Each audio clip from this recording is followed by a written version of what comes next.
Good afternoon. Welcome to the Committee of the Whole Council for the Town of East Gwillimbury. We are in the council chambers at this point, and I'd like to call this meeting to order. And also to welcome the March 19th meeting of the Committee of the Whole, which I will now call to order. Madam Clerk, for the record, this meeting, please note that Councillor Roy DiClemente is absent with notice. Are there any declarations of interest from Council? I will now move to the land acknowledgement. The Town of East Gwillimbury recognizes and acknowledges the lands originally used and occupied by the First Peoples of the Williams Treaty First Nations and others Indigenous peoples. And on behalf of Council, I thank them for sharing this land. We also acknowledge the Chippewas of Georgina Island First Nation as East Gwillimbury's closest First Nation community and recognize the unique relationships the Chippewas have with the lands and waters of this territory. They are the water protectors and environmental stewards of these lands, and we join them in these responsibilities. I'm at a point for community announcements. I do have a couple in front of me. There are two public information sessions on Thursday, March the 21st to receive input on the Complete Communities Secondary Plan. These will be held 3 to 5 p.m. and 6 to 8 p.m. at the Temperance Hall. And on Saturday, March 30th, 10 a.m. to noon, the Ross Family Complex will host the Easter Bunny Hike, along with many activities, vendors, and food truck. Thank you to Lee Lander and Lander Realty for sponsoring this fun-filled event. Are there any members of Council that have announcements at this time? Councillor Leahy, go ahead, please. Thank you very much. Through you, Madam Mayor. I have several announcements to make. The first is on Saturday, March the 30th, there will be the East Gwillimbury Easter Bunny Hike taking place in Mount Albert at the Ross Family Complex, and that is between 10 a.m. and 2 p.m., so it's a great activity for kids to come out to. As well, I have two save the dates. On April the 11th at the Mount Albert Community Centre, Councillor Crone and myself will be hosting a coffee time with councillors from 6 p.m. till 9 p.m.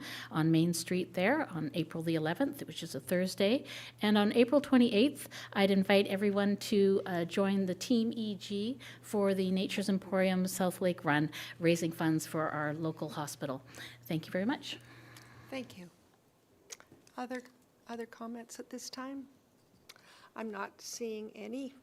We'll now move to item E, and that is deputations. Kay Mitchell, on behalf of MAD York Region, making a deputation to committee regarding the MAD York Region Memorial Bench Project. Could I have a mover and a seconder, please? Councillor Crone, Councillor Johns. Thank you. Welcome. Good to have you with us. Thank you, Madam Mayor, and thank you, council members. MAD York Region has in the past had benches put in Vaughan and as well as Keswick. And we are looking to place more benches, memorial benches, within the different regions of York Region. And we would like to have a bench placed in East Gwillimbury. So we have purchased the benches. They are being made as we speak. And we would like to present that to the town of East Gwillimbury. The only thing that we would request from the town is that if it was put somewhere of soft ground, that we would have to have a concrete pad for the bench to be attached to. And we welcome any ideas that you might have to put the bench where you feel would be appropriate place for it to be. I did submit a photo. I don't know if it's available to put on the screen or to be shown. So this is the bench that we have used in the past and is being made again. So it is in memory of people who have been killed by impaired drivers or people who have been injured by an impaired driver. And this is one of the ways that we're trying to bring more awareness into our communities. So if it was to be put someplace where there's a lot of foot traffic, that would be what we suggest. There is one at Garrett Stiles Park. There is one at the police station in Vaughan. We have approached Richmond Hill, and we are putting one at the Curtain Club there. And there is a park being offered by the town of Markham for us to put one there as well. So I open the floor to thoughts and suggestions and any questions that you might have of me. Are there questions?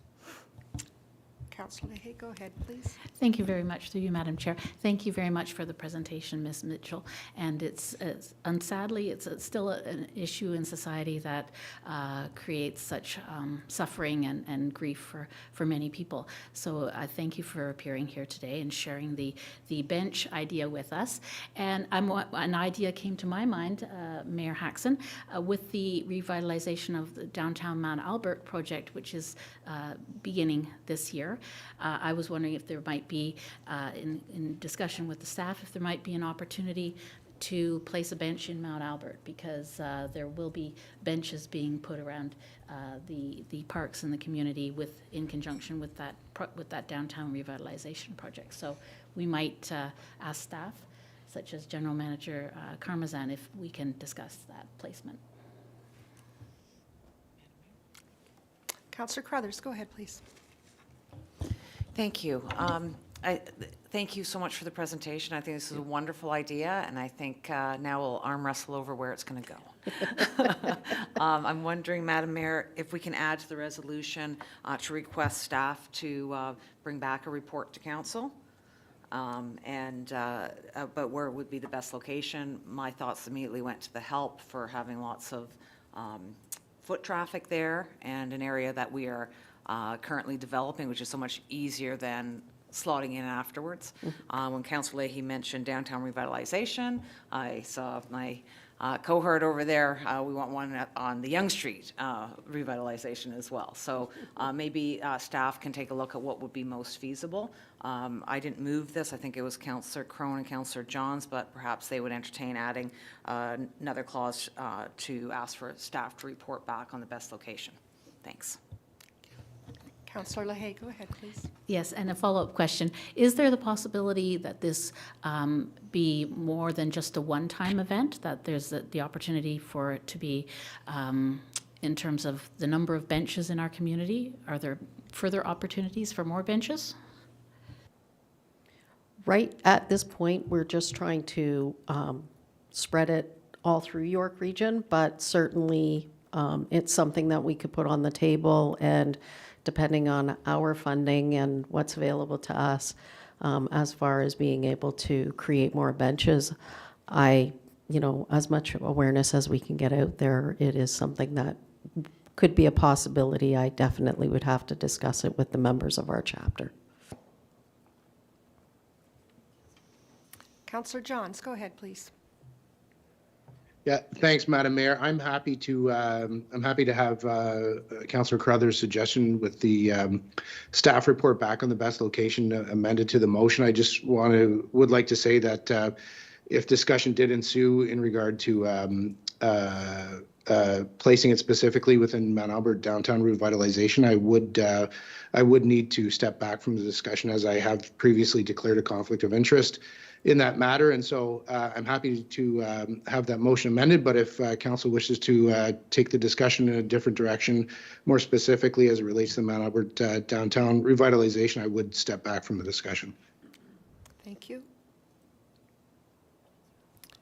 Councillor Crone, go ahead, please.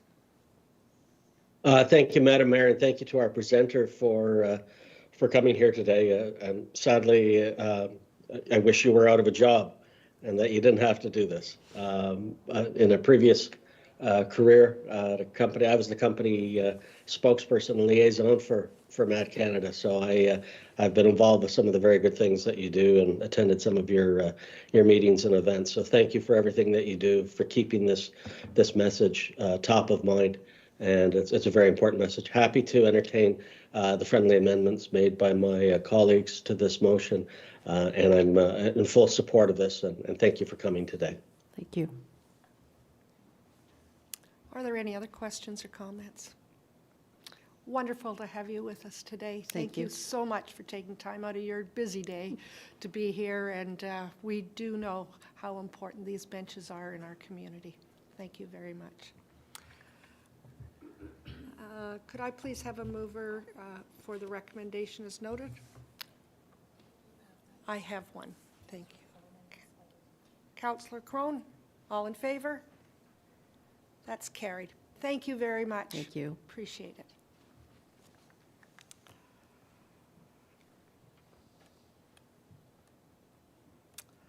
Item number 2 on our agenda is our Swirla making a deputation to committee regarding a residential sewer connection.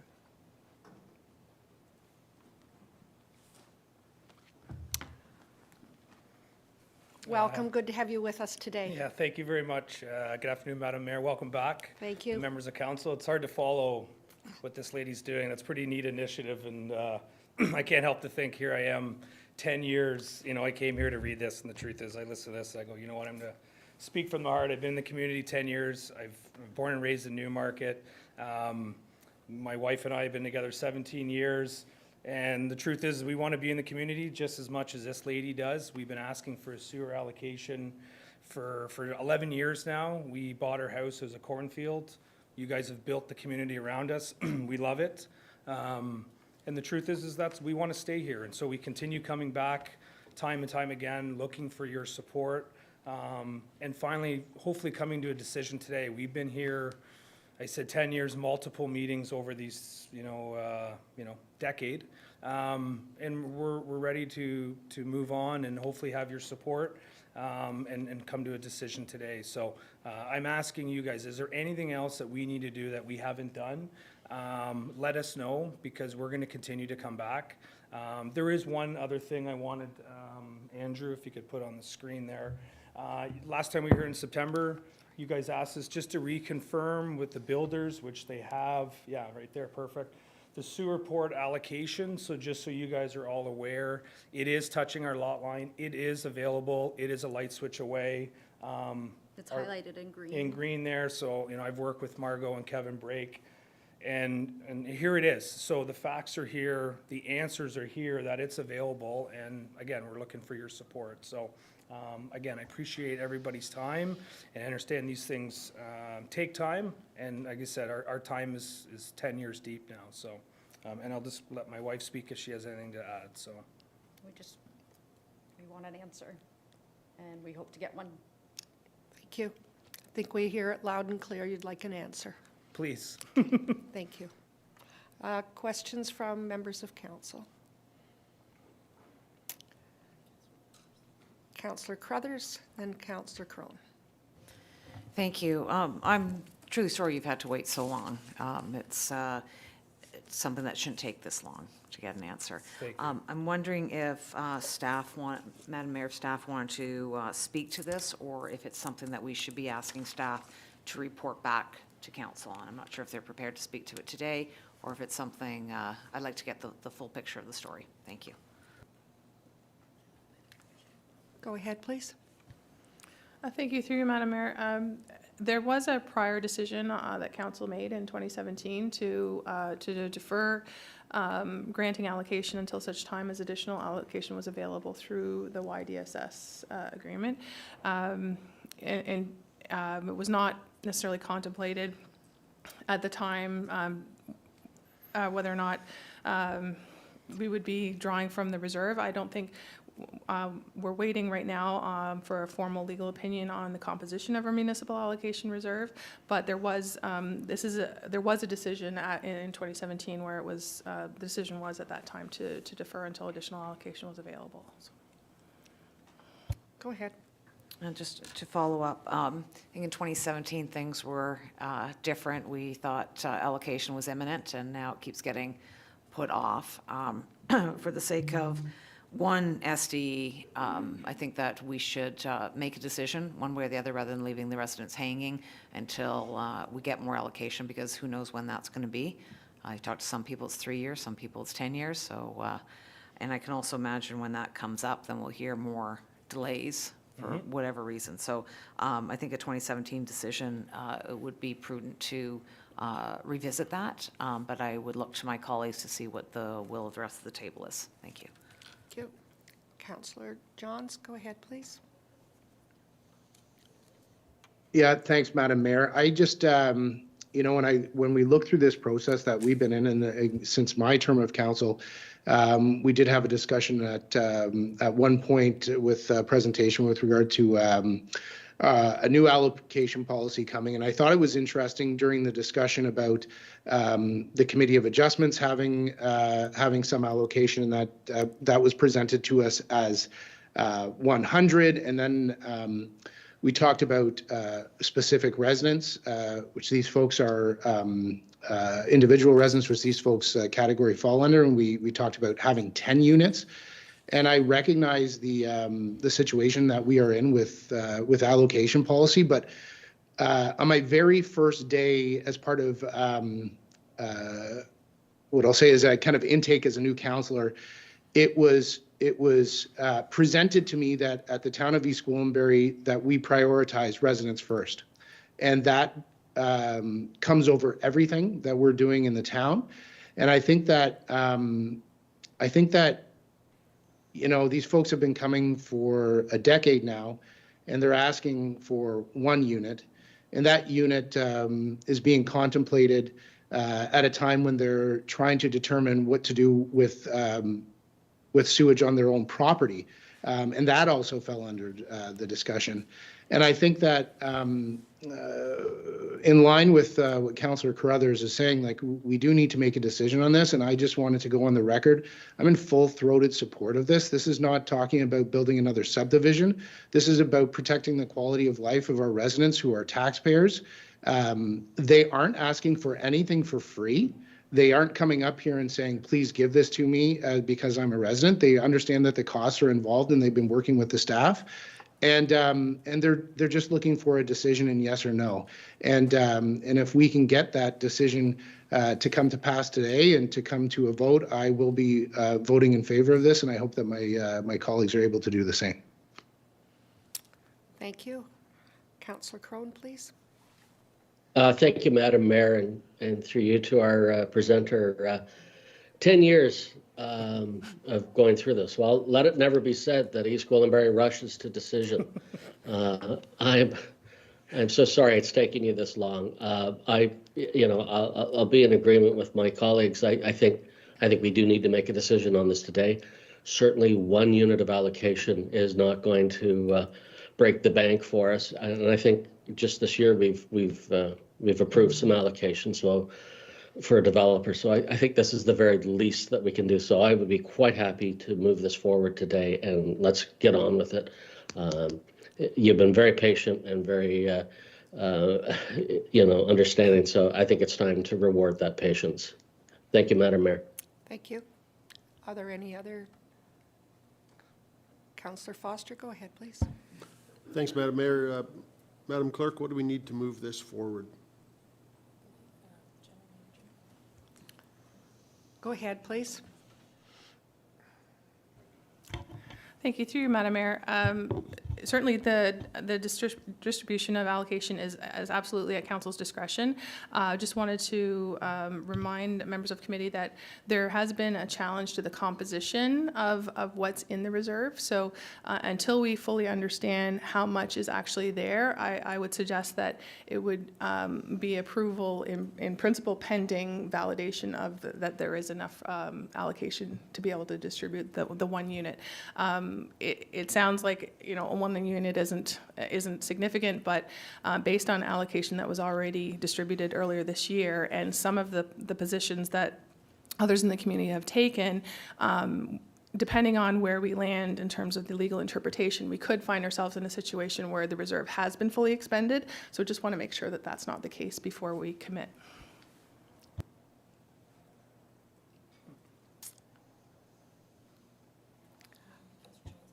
Councillor Johns, go ahead, please.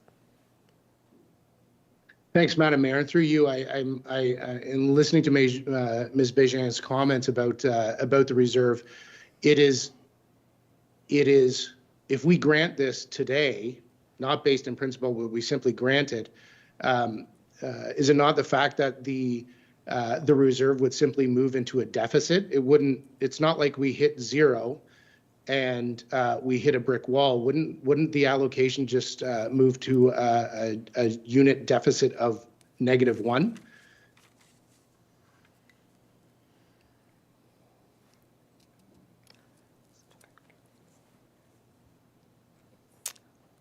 Do we have staff that are going to answer that Through you, question? Madam Mayor, I'm not sure that's the position that we can take.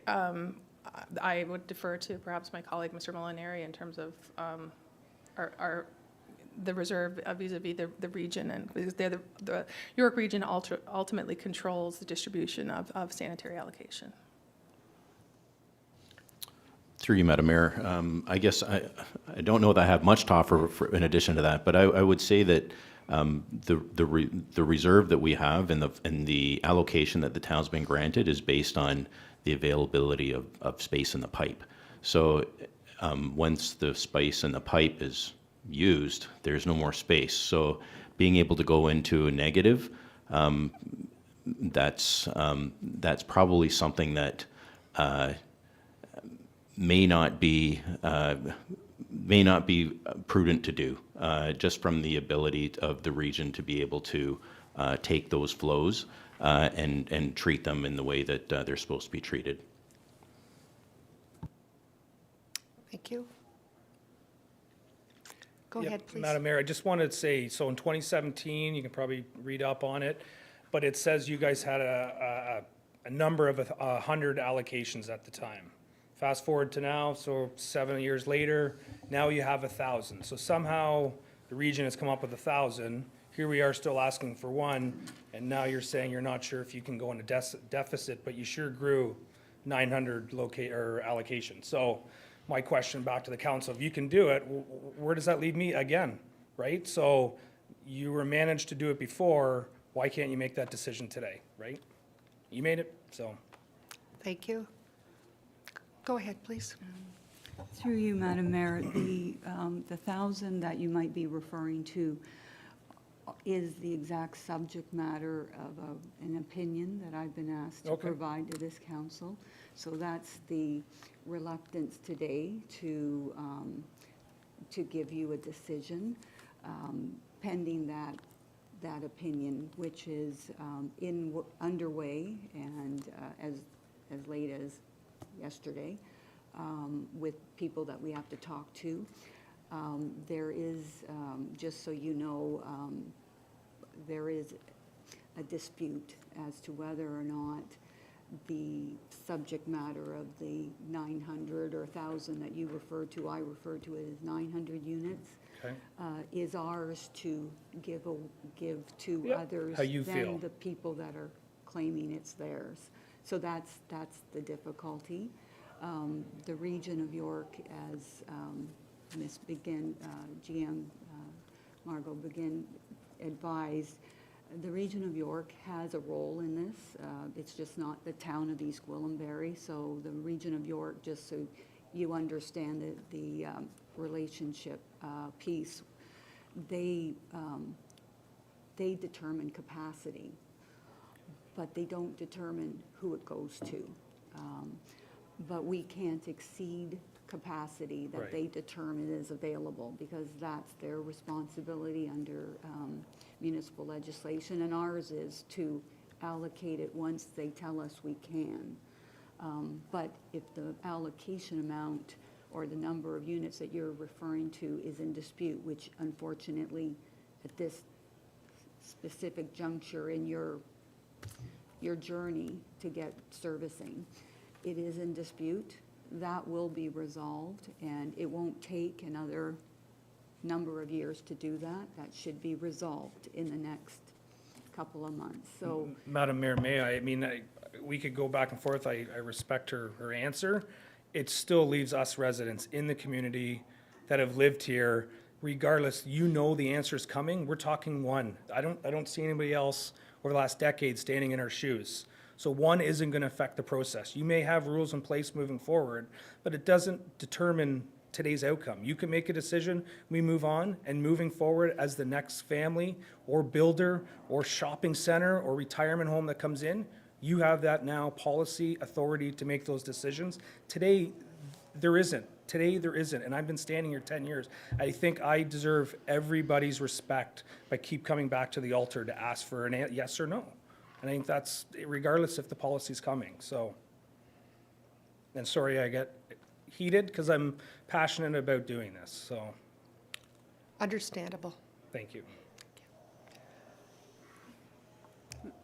May I say something, Madam Mayor? Yes, and go ahead, council? please. Is there any way to get a definite answer of how much reserves that we have right now?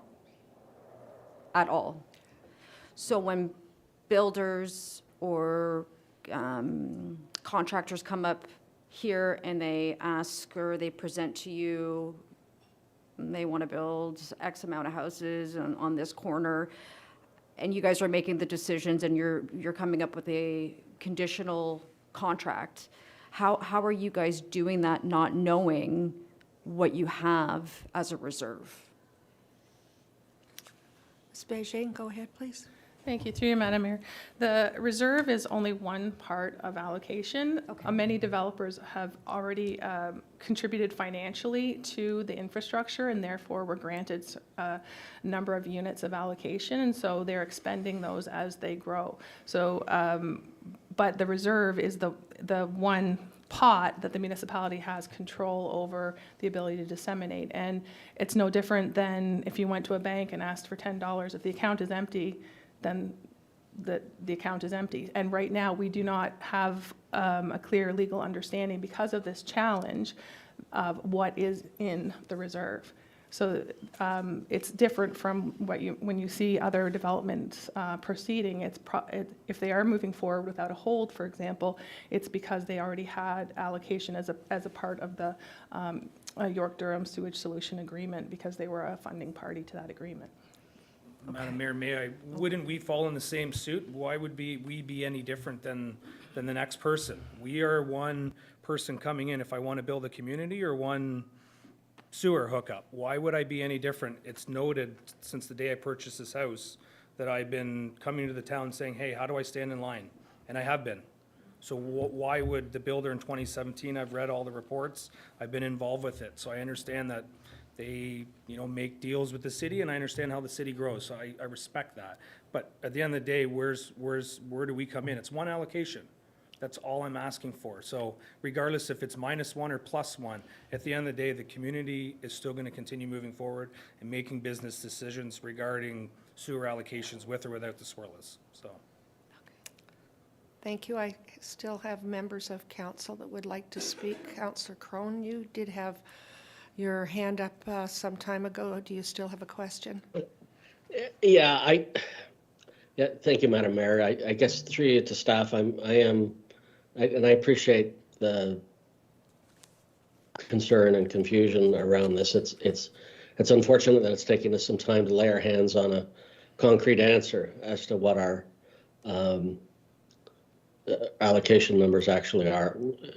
And I would just ask the staff, what, in your best estimate, how quickly do you think we can nail this down? Because it's, these people have been very, very patient for 10 years. I think we owe them a pretty quick answer if we can. I just appreciate the best guess that you think we could nail this down once and for all. Ms. Ingram? Through you, Madam Mayor, in answer to Councillor Crone's question, as I said, I think in the next couple of months, I think we can have an answer for these residents who have waited so patiently, and for you as well, Council. So that's the best estimate that I have. There are other people involved in getting to this answer, so it's just there has been some coordination efforts required to get to the opinion. Thank you. Thank you. Councillor Carruthers, go ahead, please. Thank you. I'm trying to wrap my head around the timing on this, because when we had a developer before us asking for some allocation a while ago, and my comment was maybe we need to wait until we have a handle on how much allocation we had, and the answer from staff was that we had more than enough allocation, that this wasn't going to make a difference. We were just deciding whether we had, 1,000 or 1,002 type of, those wasn't those numbers, but it was that sort of ballpark. And so I'm thinking, if we were granting allocation then, and these people were already in line, why were they not granted allocation at that time? The question that was raised at that time, Councillor Carruthers, through you, Madam Mayor, is that was not known to be a dispute at that time, at that particular juncture. So whenever these questions have been raised of this council, and just so everyone here is realizing that, the facts have changed over different junctures. So that's the nuance to all of this, and that's why I say, if you leave it with me for a month or two, as I'm suggesting. I'm not saying it's going to be done tomorrow, but it's not 2 years from now. We will resolve this issue, but these are issues that were not necessarily known at the time when these developers were coming to ask. And in answer to the deputants, You've shut your... is he being treated differently? The answer is no, you're not being treated differently. You're not in the same situation as certain developer groups that have secured allocation through front-ending the cost of certain works that were done at their charge. You have not front-ended the costs of your development, sir. So those are distinct situations. We do not wish to treat anybody unfairly or unequally, but those are not similar situations. So again, that's in answer to your direct question. If you were being treated differently, you are not, sir. Madam Mayor, may I just add, if I'm not in line, how am I not in line after a decade? Do I need to send an email once a month? And you can ask Brian Johns. I've been in contact with him since the day he started and voted for him, and he's been an advocate of this. There's record of me coming to the town. I don't think I need to continue coming to the town, regardless if you're handing them out to, builders months ago. It's irrelevant. I've been coming to this town and living in this community and asking for it continuously. Councillor Hay, go ahead, please. Through you, Madam Chair, if I may suggest a compromise at this time, in following the General Manager, Margot Béjean's suggestion that probably the best we can do today is to grant in principle, so that you show that we can demonstrate that our intention, that we are willing to grant you that sewage allocation. If we can grant it in principle today, pending the legal decision that we're waiting for, so that that seems to be the best decision that we can put forward today for you. Would that be an Madam amenable Mayor, compromise today? Through you, Madam Mayor, that's tremendous. And I ask to everybody is not allow it to be a process. It's been a process, and you guys can hear the frustration in my voice. Is it that hard? I understand in principle, and that is tremendous, as I just said. That's more than we've gotten in 10 years. But at the end of the day, it still leaves me and my family to, what do we do now? Do I have to email and see where we're at the process? There's been documentations coming back. There should be enough information to answer this question today. So I respect that. I'm with you. If that's a It's a start. step in the right direction, right? We're going in the right But again, how direction. long? Is it months? Am I gonna be sitting here at Christmas time going, where am I at again, when I could have made alternative plans? Either that's leaving the community or doing something otherwise. Yeah. Well, again, through you, Madam Mayor, is there the possibility now that we make an amendment and that we frame some language that we can vote on to pass today in principle?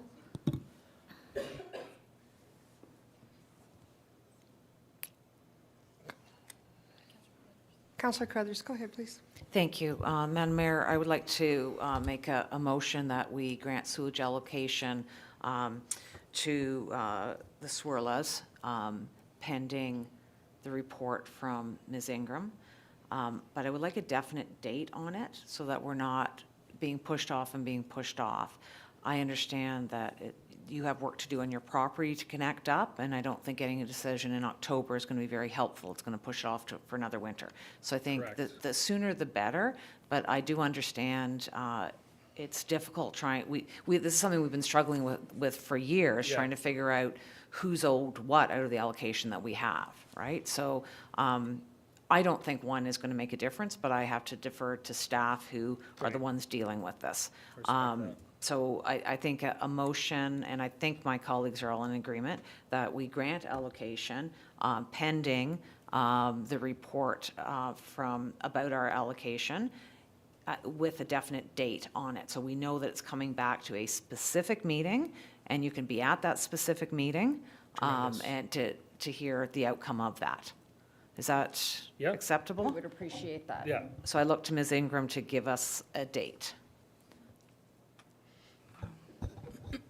Well, I said a couple of months, so why don't we bring it back this is March, the first week in June? Thank you. Thank you. First week of June. Seems like 90 days, but. Madam Mayor, may I? We're talking, I've had many there any way we- conversations, like we know the policy, we know how many allocations. This should be a simple question. It needs to be contact the region or however that decision needs to be made. We don't need 90 days to come back to this. We have an active motion right now in front of us, so I'm going to deal with that. Okay, thank you. Thank you for more information, but I think we've landed on Madam Clerk.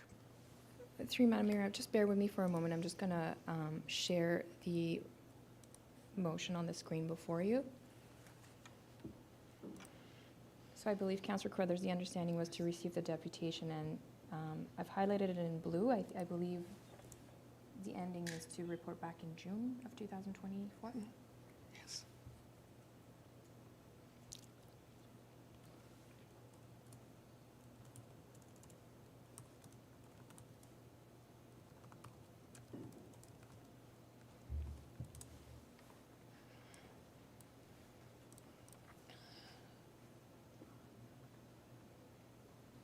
Can everyone see it?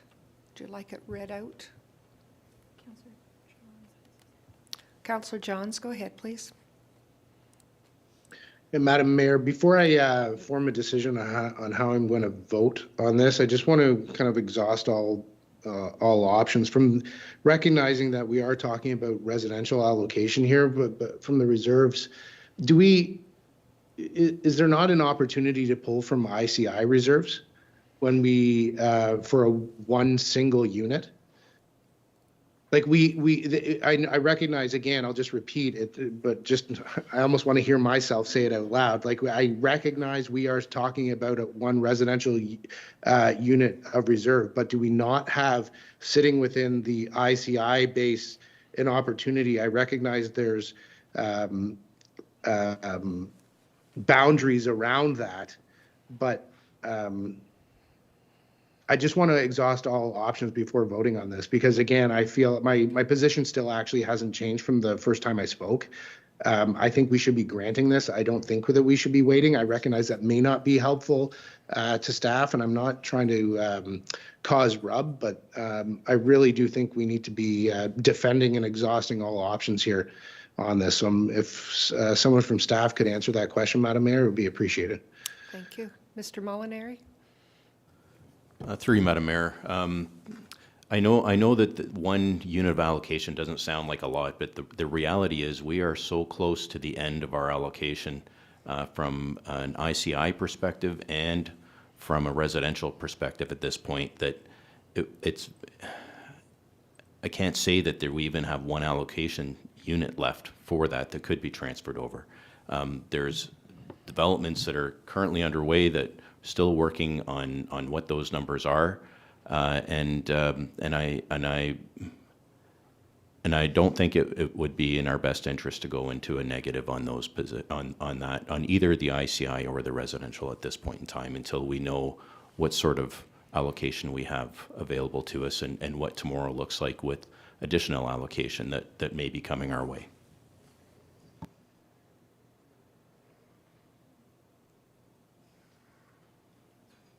Councillor Crone, go ahead, please. Thank you, Madam Mayor.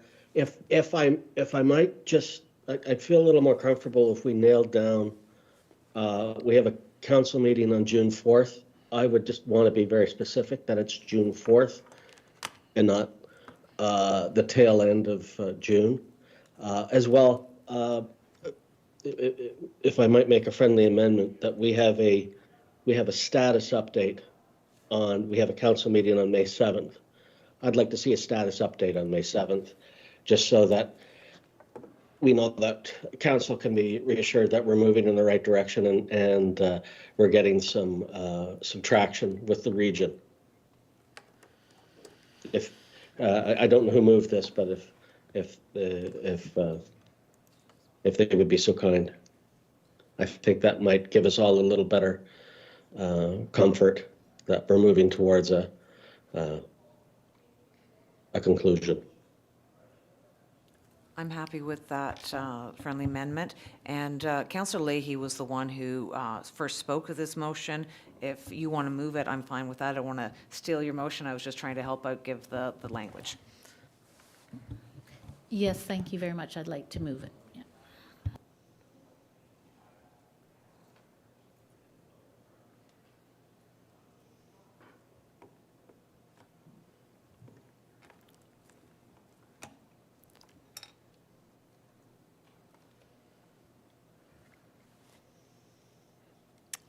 Any other comments, questions?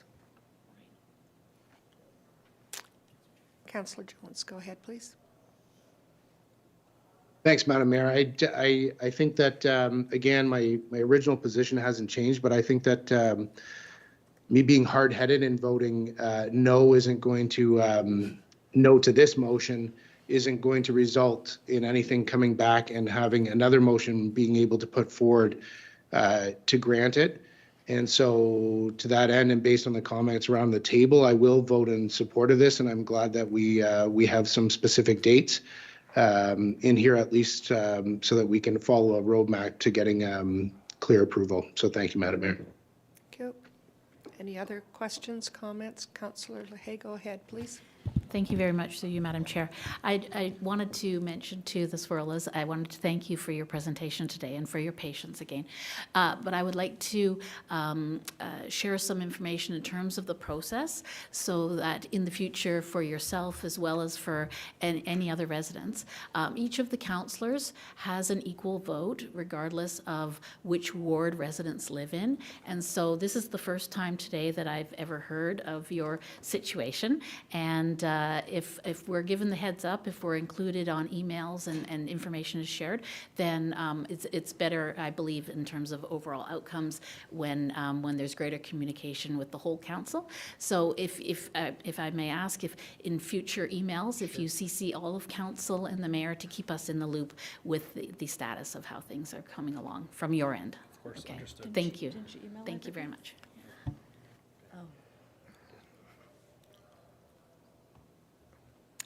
All those in favor?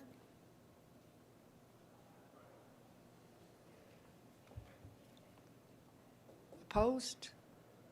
It's carried. Thank you very much. Thank you, everyone. I appreciate it.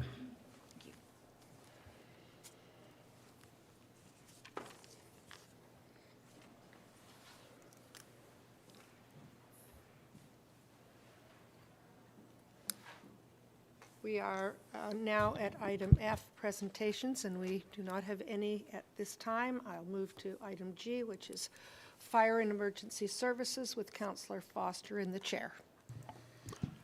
Thank you, Madam Mayor. I wasn't sure we were ever going to get here. So we have a couple of reports on the agenda today. And the first one has to do with a presentation and a memo on a community risk assessment project that emergency services staff took on. This was a lot of work, and you'll see that as we move through it.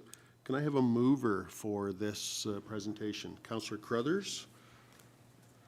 And Chief Broussard, I'll turn it over to you for any opening remarks, and we'll move through. Thank you, Mr. Chair, and through you, I think the next couple of items that you're going to deal with, committee, are what I call good news stories, and who doesn't like a good news story now and then? The first one, as you've alluded to, references the comprehensive community risk assessment that our team has been working on and has been completed by staff. And I think the first place I'd like to start is to acknowledge the very hard work that's been put into this initiative by our Fire Prevention Officer, Shauna Davidson, ably assisted by Nicola from our GIS services people. And they've done tremendous work, as you're about to see, and so thank you to both of you for the hard work that you put into this.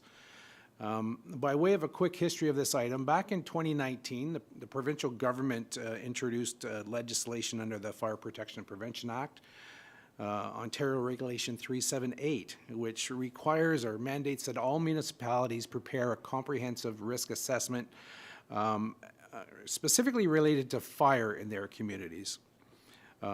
This follows the philosophy in the Fire Protection and Prevention Act that communities ought to be free to design their fire protection in their communities based on their own local needs and circumstances. That's why our fire protection services here are different than they are in Toronto or Timmins or wherever else. We have the freedom, you have the freedom here to design and customize the services that we provide here. The term risk assessment that you're going to hear, I think it needs to be understood that it's distinctly different than other risk assessments that you may have heard about, particularly with those that relate to emergency planning, which take a very broad approach to those issues. The CRA that we're going to be talking about this afternoon has a very narrow focus. It focuses on fire-specific issues.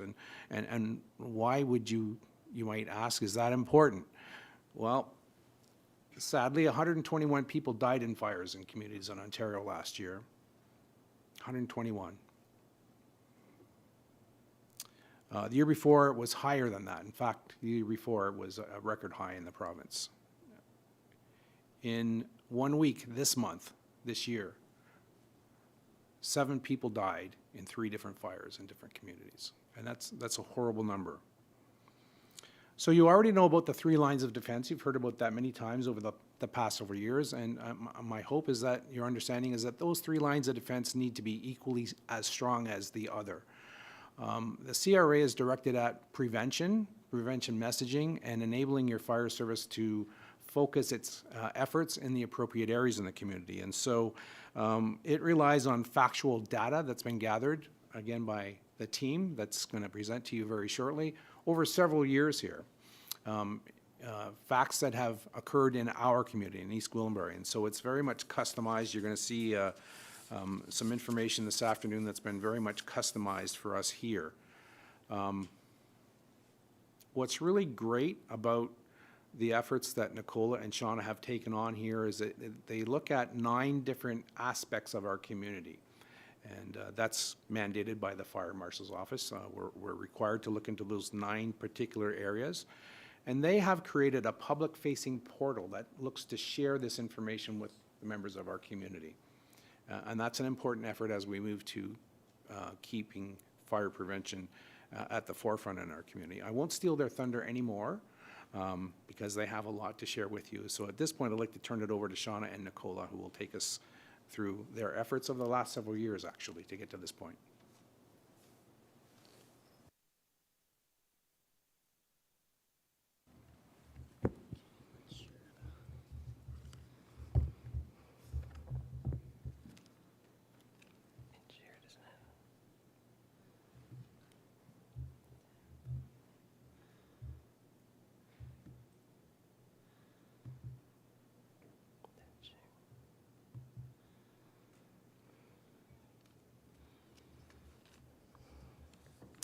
Good afternoon, Madam Mayor, councillors, staff, and guests.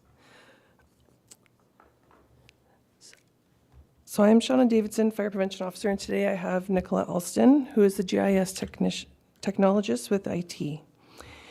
East Gwillimbury Fire and Emergency Services has been working with the GIS team for the past 4 years, and most recently with Nicholas since May when she started with the town. The GIS team has been extremely instrumental in helping Fire and Emergency Services with the CRA.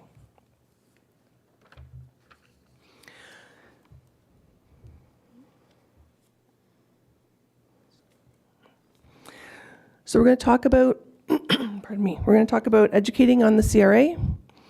What is it? What is its purpose? We're going to talk about the 9 profiles. We're going to have an interactive demonstration. We're going to show you the impacts on the internal departments and talk about next steps.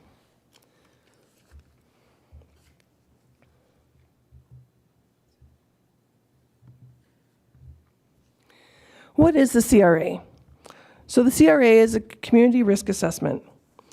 The risk assessment allows the fire departments to make informed decisions about the level and type of fire protection services in their community.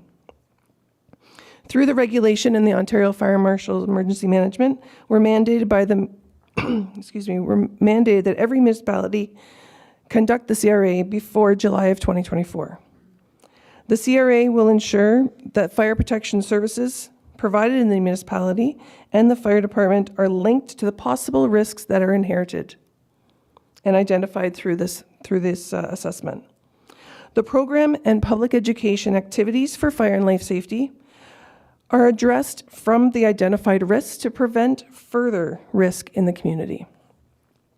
The CRA will be reviewed on an annual basis to see if there's any risks that need to be added or if any risks have changed. The CRA now will supersede the previous mandated simplified risk assessment. We have identified the various fire and life safety risks in our community by using these 9 mandatory profiles that were provided. The profiles aid in gathering data about the makeup of the community and the activities that occur inside them. The profiles include geographic, building stock, critical infrastructure, demographic, hazards, public safety response, community services, economic, past loss, and event history. The information and data that is collected addresses each of these profiles, which will assist in determining and prioritizing the risk of public safety in the community. Sources that we were able to get this information to gather the data was MPAC, internal town departments, building, water, tax department, economic development, Stats Canada with the most recent 2021 census, the Office of the Fire Marshal Emergency Management, and the York Region Open Data Site.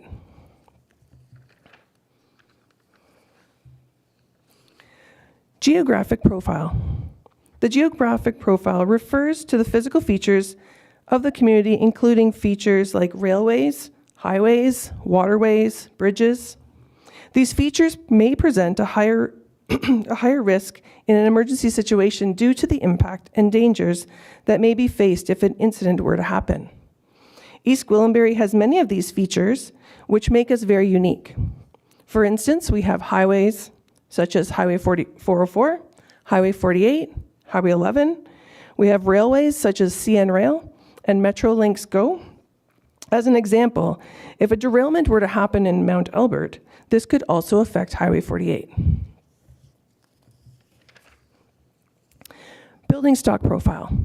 The building stock profile assessment includes just that, the types of uses of buildings in East Gwillimbury, the number of each type of building as per its classification, the presence or absence of fire safety systems, equipment at the time of construction, and maintenance since occupancy.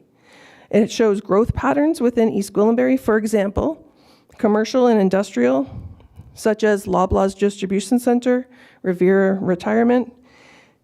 These increase the works of the departments. As it's being built with all the inspections, to when it's built, there's an increase for fire to maintain for pre-plans, inspections, etc. Critical infrastructure. Critical infrastructure includes capabilities and limitations such as electrical distribution, water distribution, telecommunications, community centers, arenas, operation centers. Demographic profile. The demographic profile includes an analysis of the community population as it relates to the community. Population size and dispersion, age, gender, cultural background, level of education, and social economic makeup. The hazard profile is an assessment of the potential hazards in the community. These could include, but not limited to, natural hazards such as tornadoes, flooding, ice storms, hazards caused by humans, such as a train derailment, could be technological hazards such as industrial pollution, nuclear radiation, toxic waste, dam failures, transport accidents, factory explosions, fires, and chemical spills. Public safety response assessment includes the analysis of types of incidents responded to in the community with our partners. This includes police, ambulance, or fire that will assist in collaborative responses. Community service assessment is the analysis of services provided to the entire community. These include agencies or organizations or associations that provide services that may assist in the event of an emergency that may occur. Economic profile assessment includes the analysis of the economic sectors that affect the community and that are critical to the financial sustainability. It involves economic drivers in the community that have significant influences on the ability to maintain the service levels. For example, we have Multimatic, the Loblaws Distribution Center, Chapman Farms, Rivera, just to name a few. When we look at past loss, this includes the analysis of the community's past emergency responses. So this looks at the number of emergency responses, the types of emergency responses, the injuries or deaths that have occurred, dollar loss, and then a comparison to fire loss to the provincial year after year. Currently, East Gwillimbury is divided into 5 communities. When we looked at creating the CRA, we wanted to include all of East Gwillimbury, including all rural and hamlet areas. So geographically, we divided East Gwillimbury into 8 communities. Using the neighborhood communities, fire and emergency services will be able to determine the risk in each of those areas. From the risk assessment, we were able to determine the top 3 causes of fire. And what we're going to do is we're going to show you how the website interface will show the top causes and broken down by community.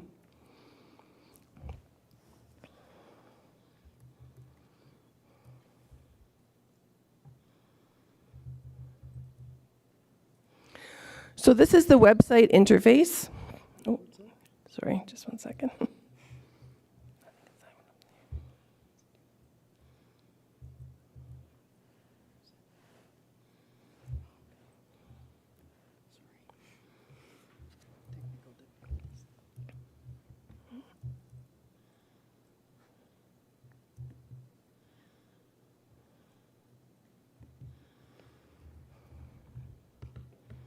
Your mouse.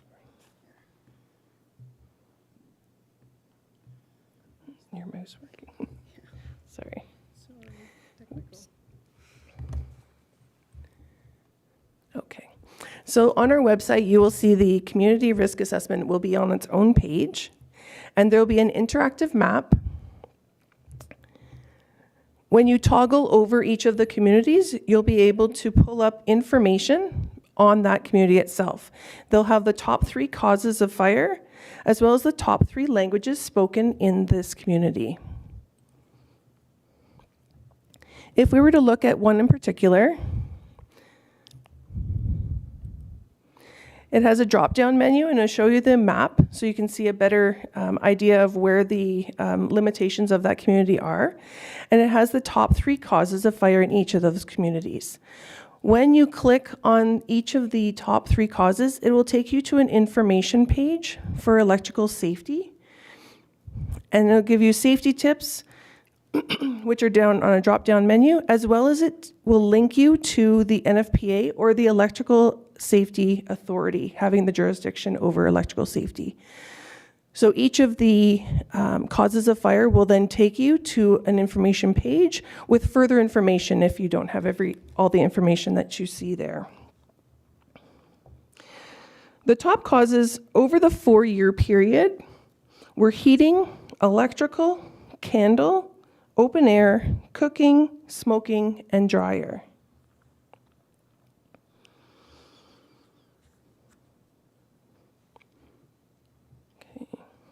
So now we're going to take you to the internal. This is going to be for staff. And what this does is it breaks down per community. It breaks down and has, so we have everything at our fingertips. So we've done dashboards for internal staff to see basically like a glimpse of what has happened over the last 4-year period. And it's broken down by community. So we have fires. We show you the causes of fires in this one as it's broken down. Vehicle fires are probably the number one. However, those are very hard to prevent because it's based on personal maintenance and making sure that they take care of their own vehicle. So when we clip the vehicles off, we're able to see the top 3 causes of fire in those communities. Then this will show you the number of dwellings in each community. And it's broken down from single detached, semi-detached, apartment buildings, row houses, etc. And then the number of people in each of those households, whether it's a 1-person household, a 2-person household, 3-person, etc. And then the languages spoken in each of those communities. The interesting thing about the number 1, the English language is number 1, but then each community is broken down into what the top 3 communities are. Moving forward, what we would like to see is having education and material for the top 3 causes in each of those languages that represent in that community.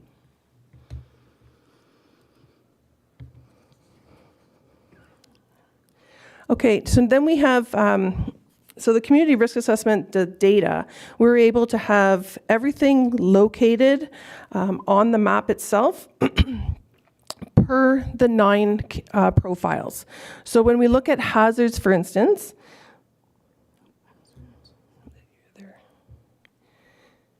so it does pinpoint all of the areas. So we have the water bodies, we have the water courses, we have the railways, the railway crossings. So if there was an emergency management issue where we needed to know, what happens if we had a flood, we would know exactly where we're, in a snippet, we were able to see who we needed to help out.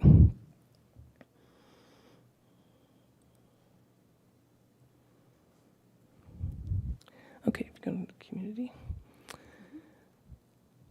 And then for community services, we have the places of worship, we have our schools, and we have our emergency services locations, and they're all itemized in the communities in which they are.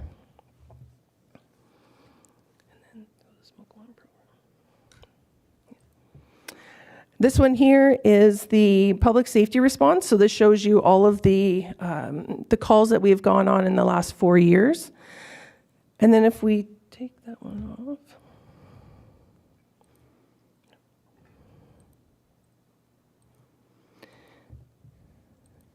And then this shows you the fire protection agreement areas in red. You can see those on the screen. We have our, so that shows you the fire protection agreements as well. So through our incidents and our record management firehouse program, we're able to show the 3 top causes that were determined over the 4-year period. Each year, the website will be updated with an annual review as the information is confirmed from the Office of the Fire Marshal Emergency Management. So the communication team has been absolutely fantastic with helping design the website piece and taking our ideas and making the interface flow nice and beautifully.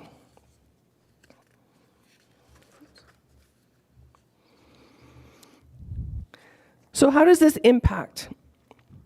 This impacts the internal departments, so we have a way of having consistent information For example, building and development services with building stock, we're able to know where locations of our bridges, locations of our solar panels, knowing where we have our, as we do our inspections, we know what we have in the town, how many churches and how many schools and how many of everything.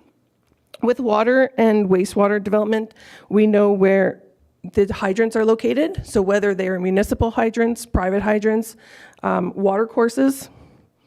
Engineering and public works, again, with the bridges, we have a consistent, we have quite a few bridges that are on private property, and we continue to work with the residents to make sure that our emergency vehicles are able to cross those bridges. And emergency management, we're able to know if we did have an emergency, where the emergency is going to take place, and what we need to do to step in to help. Regarding our residents, knowing the ages of our residents and the people who live in the community, we're able to customize programming based on the data that we collect. Also knowing the top languages, we're going to be able to work with our communication team to get fire and life safety information in the languages spoken in that community for those residents.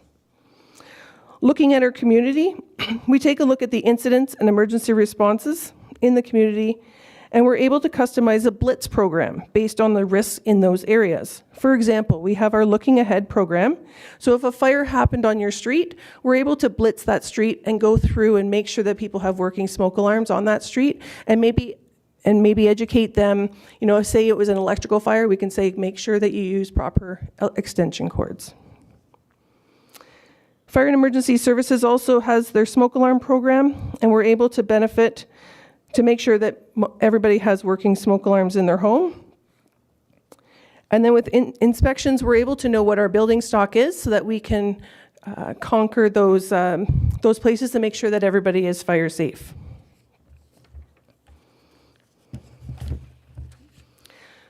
With regards to our suppression crews, we're able to know where the hazards are located and make sure that we have proper pre-planning for our crews so they are aware of what's going on. With regards to next steps, so we've worked very closely with communications and we're going to work with them to get the information out to the public through our website, keep sure that our website is updated with any new information that we receive.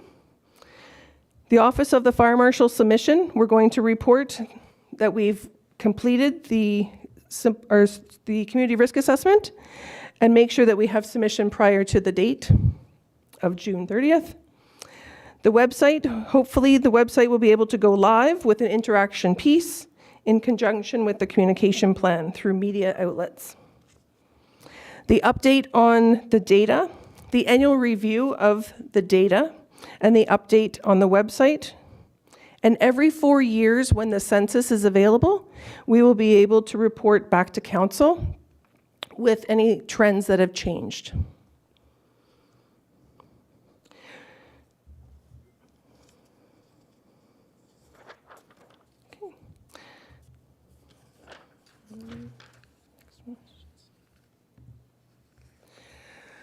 So at this time, I'd open to take any questions. If anybody would like some more information on this, if they'd want a one-on-one session, I'd be happy to show you and go into deeper. But being mindful of time, I know that I could go on for days. Thanks, Captain Davidson. That is loads of information. I don't want to use a cliche, but it's another tool in the toolbox that is going to be able to be used. And I can see this getting a lot bigger as time goes on, more information that gets put in there. I'd open up the floor to questions from anyone on committee. I see Councillor Johns. Thanks, Councillor Foster. That was an incredible presentation. When you were looking up and showing the different data points that you're tracking, I noticed that one of them was the EG smoke and CO alarms, survey was the heading.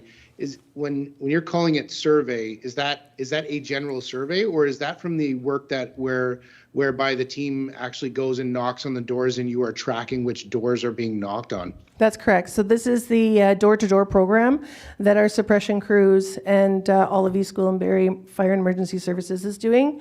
We're tracking that over the years to whose houses we actually get into to check those smoke alarms and where we leave education materials.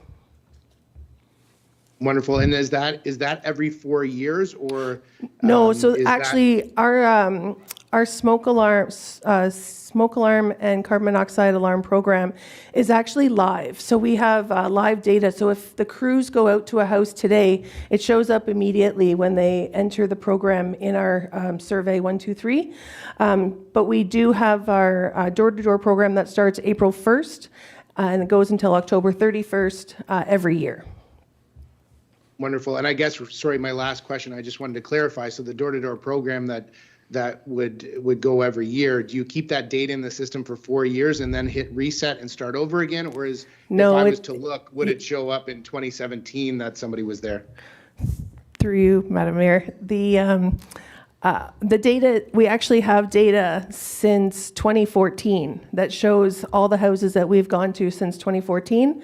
And if we were able to get into the house, if we were refused entry, if we were couldn't get there because of a bridge or whatever the circumstances was, but we have the data since 2014. Thank you.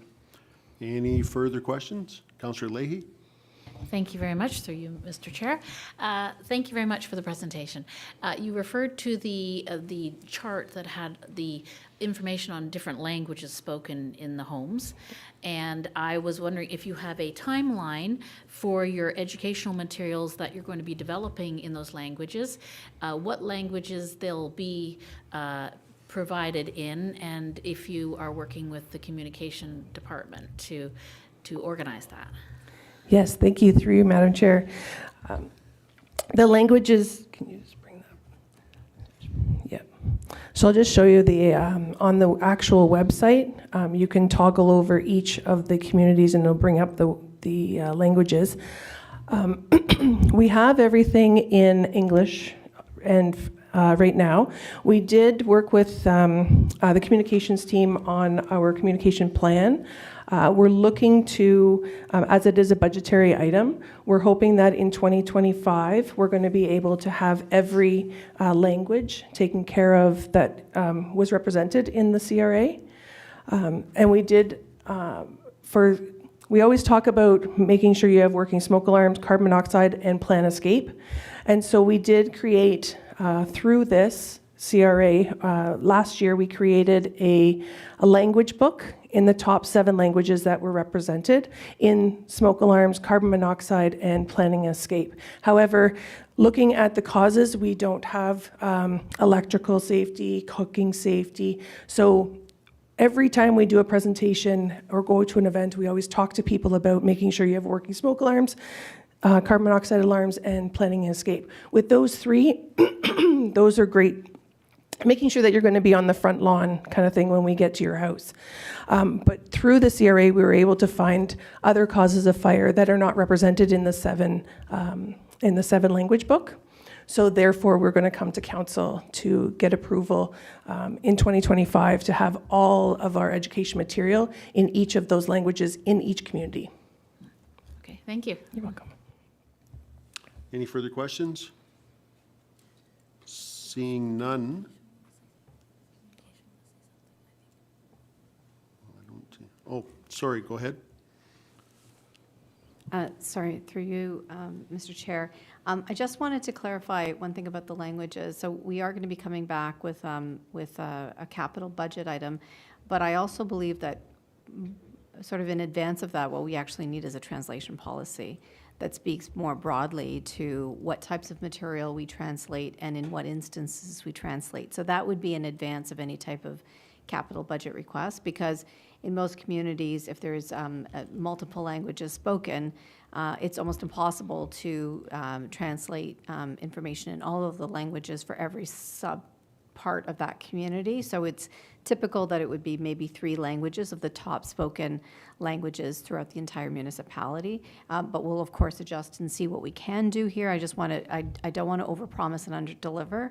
And then the other piece is that we would look to other areas where translation would be required. So it would be for emergency services, certainly, but also things like elections and other areas that we would want to make sure anything having to do with safety or the personal well-being of our residents, those are the areas where we typically would have a translation policy. So I just wanted to add that bit of clarification. Thank you. Councillor Leahy? And one follow-up question to that, in terms of communicating all of this information in whatever language it's in, is there an opportunity at public information sessions to provide materials like the smoke and CO alarm hot tips postcards that we've all been provided with? Is there an opportunity to provide those at all of the town's official public information sessions? Absolutely. We have public information sessions on a whole variety of topics or other town events where if there's an opportunity to provide information that meets and addresses the needs of the entire municipality, then absolutely we would be able to do that. Thank you. Any further questions? Seeing none, we can call a vote to receive. All in favor? And that is carried. Thank you. Okay, the second item on the agenda for today is a memo regarding the fleet maintenance program. Council will recall that we received a consultant's report a while ago about some things that we could do possibly along with the town of Georgina. So this, I believe, is probably the first or major one that we can get started. So I'll turn it over. Can I have a mover, actually, please? Councillor Leahy. And I'll turn that over to Chief Broussard. Thank you again, Mr. Chair, and through you, I'm happy to share a second good news story today, and I'll be much briefer and less glitzy than the previous presenters. But I think it shares a meaningful change that's coming to EGFES and the way we conduct our work in the community. And I'm excited about it, even if it's not something that's tremendously exciting for too many other people. The maintenance of our large vehicle fleet is important. It's obviously something that we care greatly about. You mentioned the modernization initiative that occurred in 2022 and the opportunity that arose from that, suggesting that we could achieve some efficiencies with how our vehicles are serviced and repaired, and that we share, or that we look into sharing those services with the town of Georgina. And so last year in particular, Georgina went to great extents to prepare for this change. And I can share with you, excitingly today, our first large vehicle is in a Georgina shop getting some repairs, much needed repairs done on it. So this is exciting for us. Heretofore, our vehicles had to be shipped far out of town at some significant cost and some significant loss in terms of time. We don't have to do that anymore. We've just started this process whereby Georgina, their fleet services people have taken on, they have 4 mechanics on staff, 2 of which are fire department vehicle specialists, and that's exciting to have access to those people turning wrenches for us. We think that there's going to be some great advantages, not only in time savings, but efficiencies in terms of vehicle downtime, and we believe in cost as well, significant cost savings for us. And of course, in the next several months, we're going to be watching that very closely, and bringing back some reports to you on that, about hopefully with some success stories again to share with you. I think the memo in itself gets into some greater detail, but I won't go there yet or today unless there are some specific questions. And I'll just sum up by saying it's an exciting day for us today. So thank you. Thanks, Chief. Are there any questions from committee? And I'm not seeing any. So it's moved by Councillor Leahy. Can we have a vote on receiving this report? A memo, actually. All those in favor? And that is also carried. Again, I think there's a lot more work that went into this, and looking from the outside and knowing Deputy Cook, I think this is probably something he's dove into pretty heavy. So with that, I'll turn it back to you, Madam Mayor. Thank you very much. We are at item H in our agenda.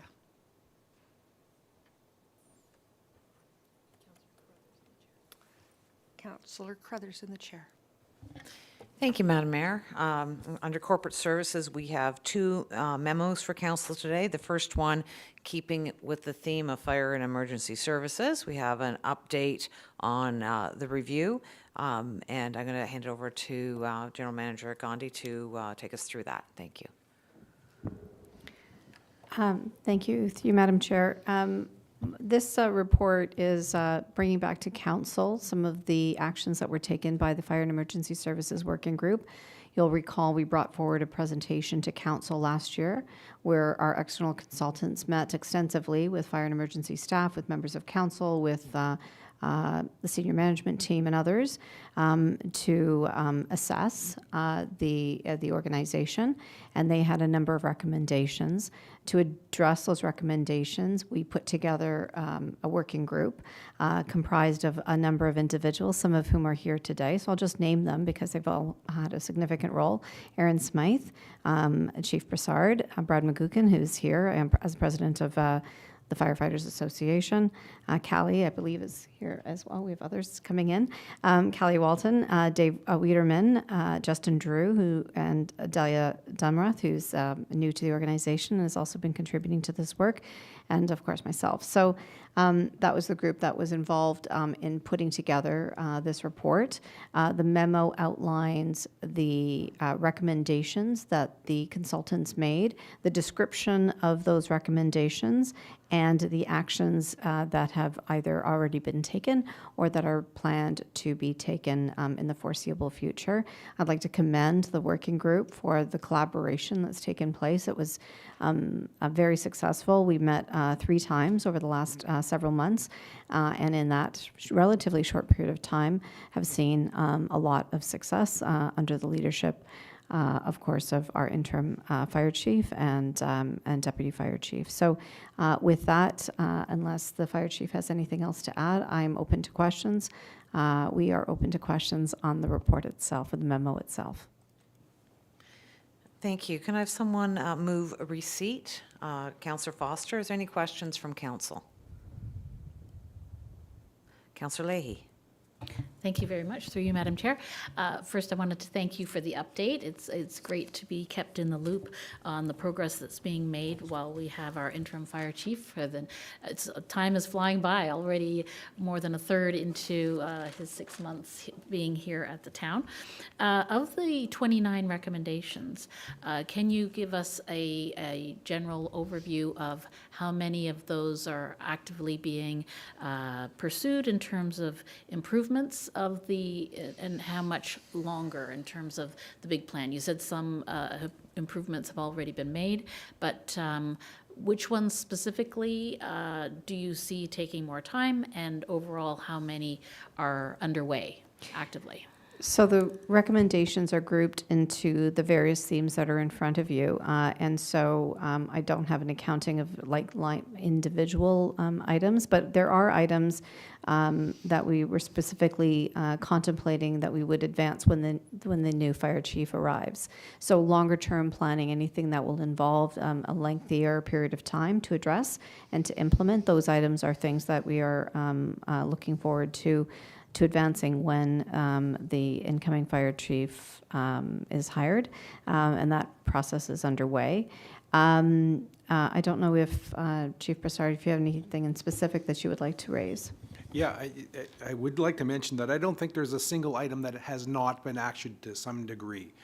It was very clear, Mr. Velchik gave me my marching orders day one, that this was a top priority item, and so we're actively moving on each and every of the opportunities that were identified by the consultants.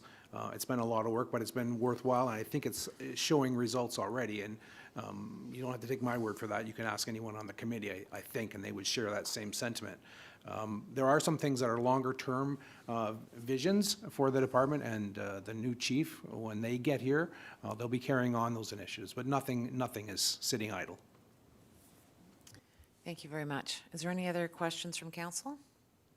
Seeing none, I have Councillor Foster has moved to receive this memo. All in favor? And that's carried. Thank you. Our second item is on the Earth Weekend program. I'll turn that over to Ms. Gandhi to take us through that.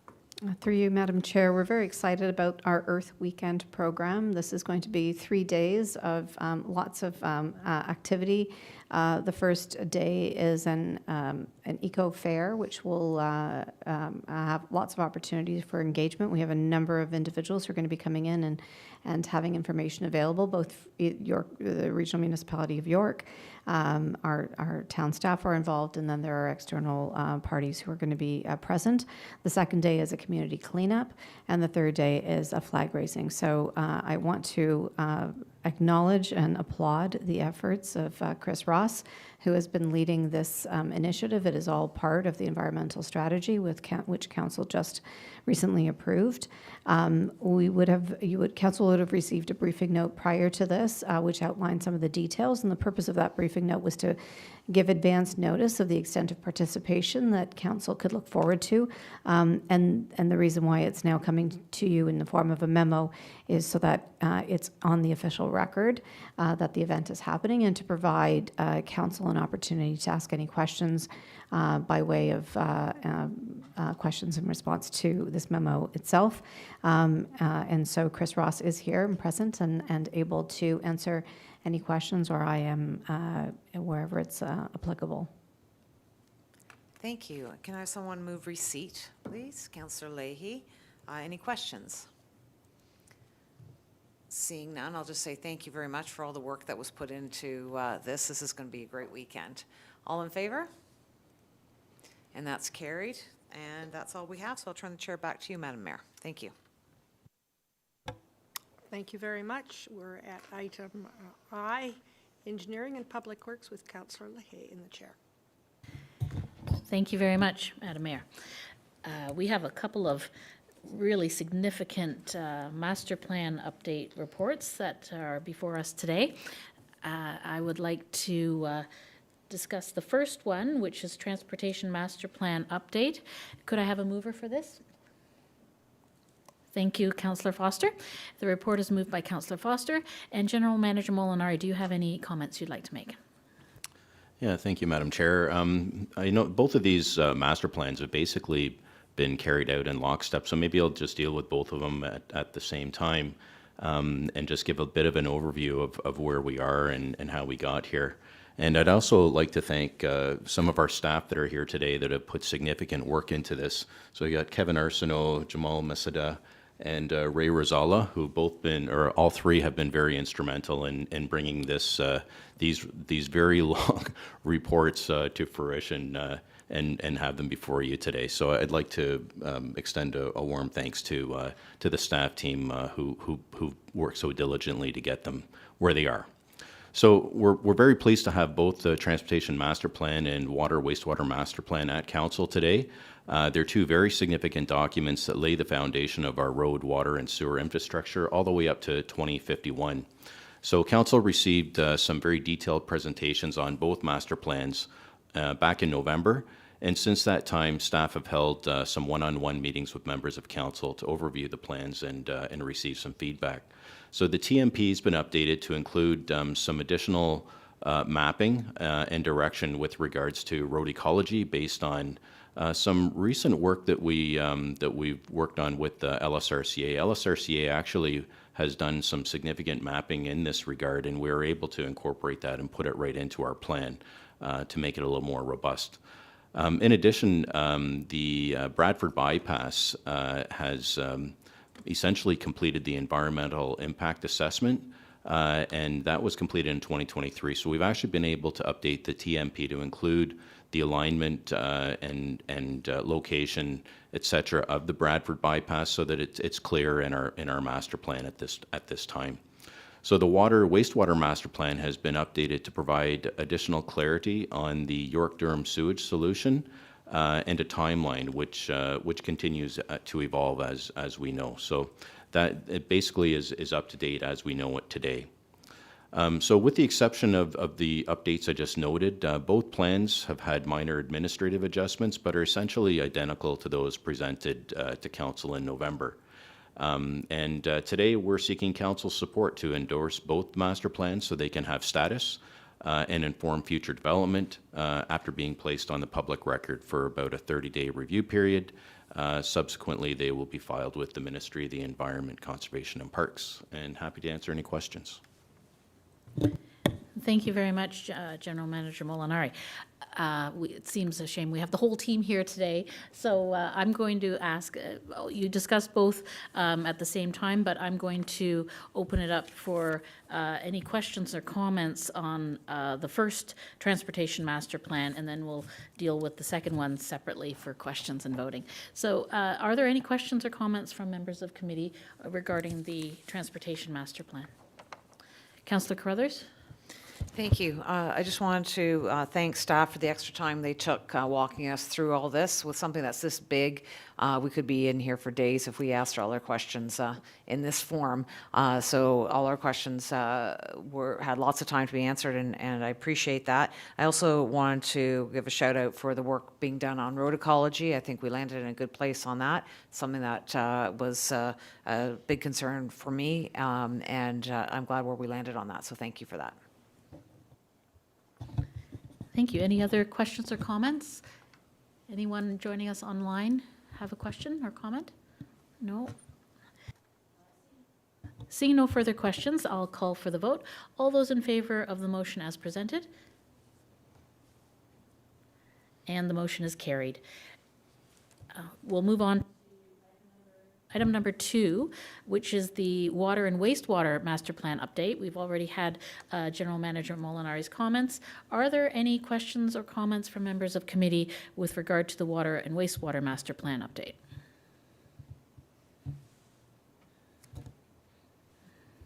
You did a very thorough job.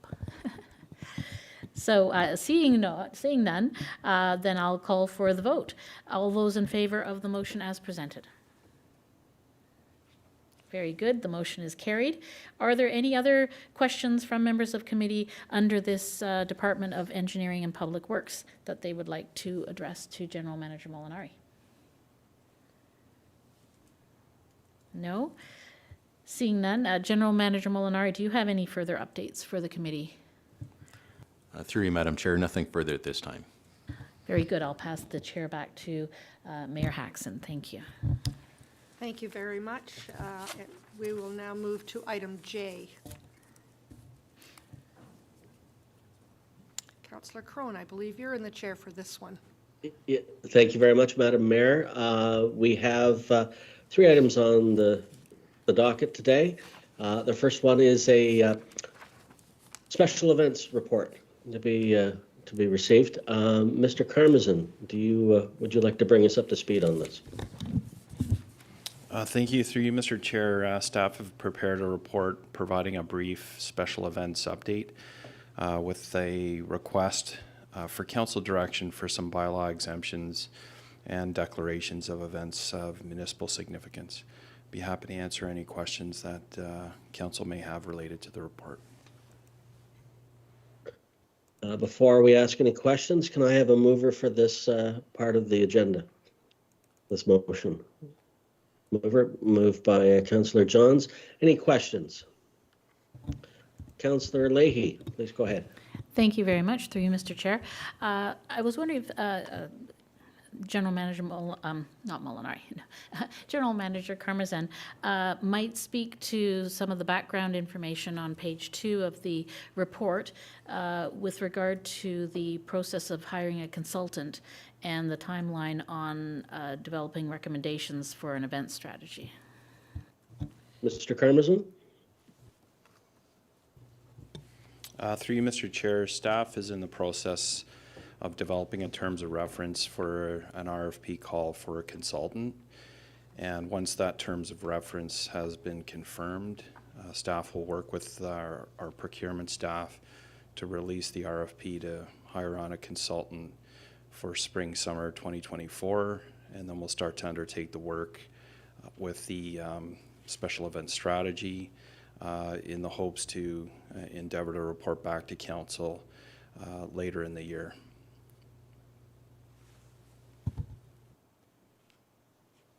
Okay. Any follow-up, Councillor Leahy? Nope, okay. Any other questions? Councillor Carruthers, please go ahead.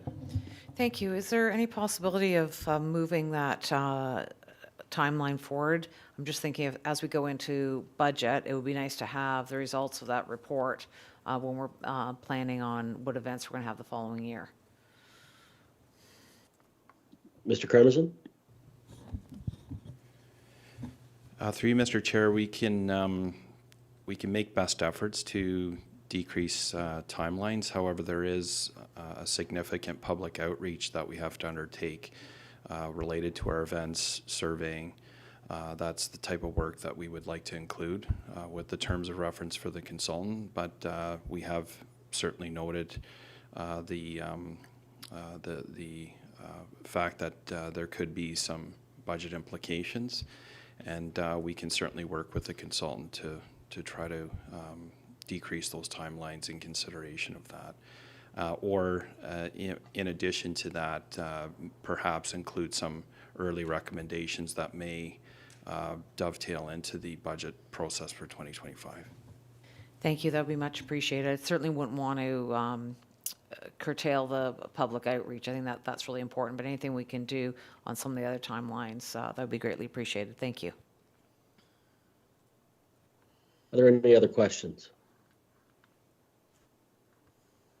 Okay, seeing none, I'll call the vote. It's receiving this report in that Council acknowledge celebrating the arts, the taste of culture as a community festival for the purpose of being exempt from any related and applicable bylaws, and the Council waived the 3 consecutive hour parking restrictions, and the Council recognizes that celebrating arts and taste of culture, the farmers market music nights, as events of municipal significance. We have a vote on that. All in favor? Any opposed? Seeing none, motion is carried. Thank you very much. Moving on to the second one, where we have a award for request for proposal on the supply and installation of playground equipment for King Street Park be received. Mr. Karmazin, what can you tell us about that?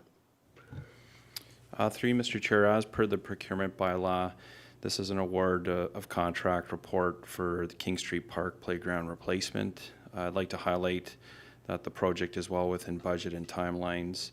The project was designed by our in-house landscape architect staff, providing cost savings to the town, and we're now experiencing some competitive and favorable construction pricing with some of the procurement competitions being within 5 to 10% between bids. So I'd be happy to answer any questions related to the award report. Thank you, Mr. Karmazin. Before we move to questions, can I have a mover for this, please? Councillor Leahy. Okay, any questions? Okay, seeing none. This is a good news story. We're getting the equipment. I know the community's been asking for it, and it's coming in under budget. So well done, Mr. Karmazin. I'll just call the vote. All those in favor? Any opposed? Seeing none, motion is carried. Councillor Crone, you're muted. All right. Move on to the last item on the list here. That the Parks and Rec Culture Memorandum dated entitled Health and Active Living Plaza Update. We've saved the best for the last. Can I have a mover for this, please? Councillor Foster. Mr. Karmazin, what can you share with us the good news? Through you, Mr. Chair, staff have prepared a quarterly update for the Health and Active Living Plaza project, including an update on the budget, timelines, milestones completed, and planned construction activity for the next quarter. Pictures are provided for council and the public for reference of the construction site. Staff have also been working with a local area resident and licensed and qualified drone operator to provide aerial footage and 3D modeling of our facility construction, and we hope to have some additional exciting and updated images and footage available for the public shortly.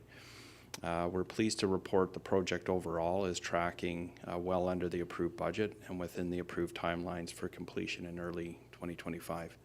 be happy to answer any questions that council may have to the update memo. Okay, very good. Any questions? Councillor Leahy, please go ahead. Thank you very much. Through you, Mr. Chair. My question is with regard to the drones and the impact that they have to visualize the dramatic progress that is being made. Can you give us a few more details about how residents can access that drone imaging to see how things are progressing? Mr. Carmazin? Through you, Mr. Chair, we're working with communications to provide some pictures as well as three-dimensional imagery of the actual site to allow residents to scan the entire construction site and facility, and it produces a 3D model of the entire site and the facility. And we're also looking at working with the resident to do perhaps a three-dimensional tour of the facility as the construction progresses.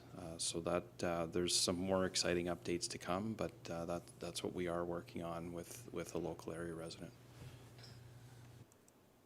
Very good, thank you. Are there any other questions? Okay. Well, thank you, Mr. Carmazin. This is exciting news. I know I attended the opening of the Georgina Recreation Complex a couple of weeks. I think Mayor Haxton, you did as well, and it was quite something. It got me excited for this one, and I'm going to feel really bad when ours is open. It's just going to outshine theirs, so they'll just have to live with that. But anyway, such is life. Can I call the vote on this? All those in favor of this report? Any opposed? Seeing none, motion is carried. Does committee have anything, any questions otherwise that they would like to ask to Mr. Carmazin? Okay, seeing none. Mr. Carmazin, do you have anything that you would like to share with committee? Through you, Mr. Chair, nothing further. Thank you. Okay, thank you very much for your hard work. And I will hand the chair back to you, Madam Mayor. Thank you very much. And now on to item K, Development Services. I will chair on behalf of Councillor Roy D. Clemente.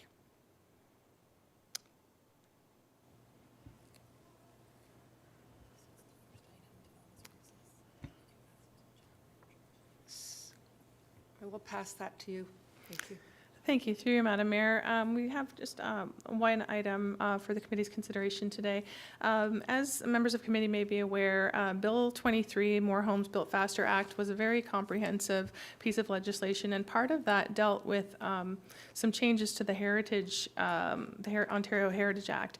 And it suggests that properties that have been listed under that act that have not been formally designated by the end of this year, it's sort of a listed or designated or delisted type of legislation. And so this request was shared by a heritage organization seeking our municipality support to extend the deadlines for that delisting to allow for more study and more time to respond. And I think it's staff believe it's a valid request because heritage assessment is a complex process.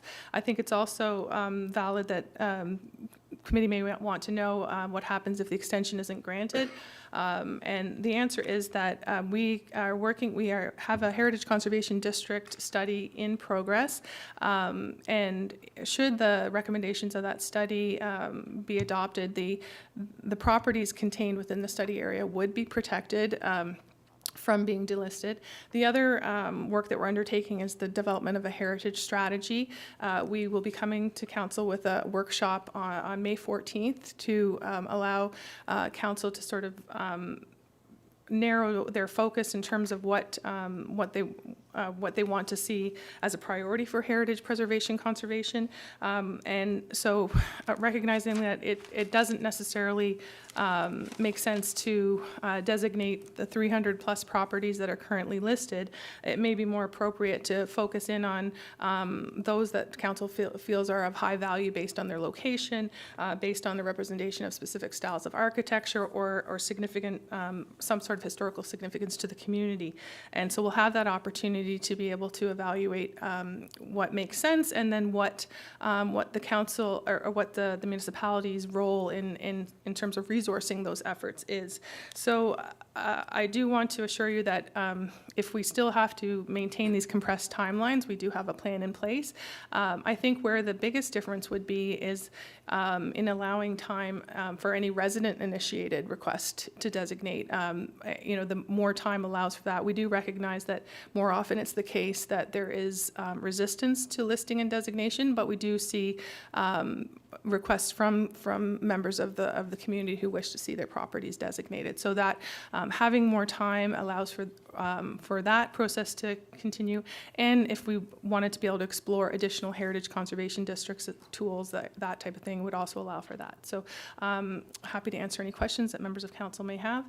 And our manager of planning is also here to answer any technical questions.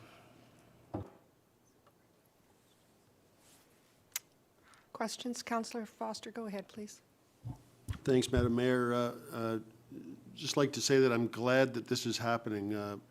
Victoria Moore and I have spoke about this a number of times, and other members of the Heritage Advisory Committee have also thought this was a great idea. So it's good that we are taking the lead from the Architectural Conservancy of Ontario and the Community Heritage Ontario. So I think we need to make sure that, although we're responding to what they're kind of asking us to do here, but do we make sure that this is sent out in a way to gather support from other municipalities? I'm sure everybody's heard about it, but they need to know that this is going on, and we need that support. I also think that maybe we need to make sure that our local MPP, Caroline Mulrooney, is on that list too. And do we need to let these organizations know that we're supporting? So I think that pretty much covers where I was thinking about it. And Councillor Roy DiClemente had also, her and I had gone back and forth on this a couple of times too. So I don't know if we need to, I think we need to change the resolution and put a couple of things in there. Through Madam Mayor, I'm happy to do that. Just bear with us for a moment as we kind of craft that up. I believe your intention is to recognize the advocacy efforts of the Architectural Conservancy of Ontario and the Community Heritage Ontario to extend the deadline. As well, you wanted to add a little bit more clause around notifying the Honourable Caroline Mulrooney and the two association along with AMO to the resolution, correct? Right. Okay.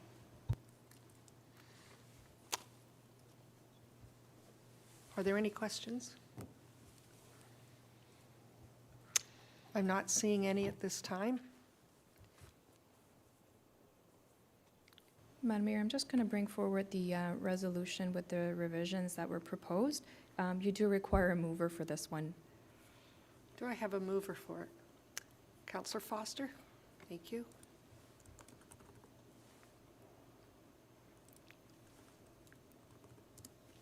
So the resolution's been amended with the second clause that's been added, as well as the other clauses in blue section for notification purposes.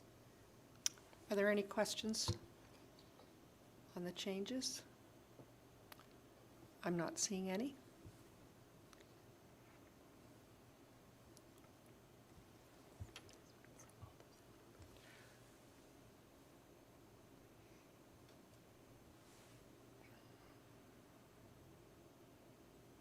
I have a mover and seconder. I do.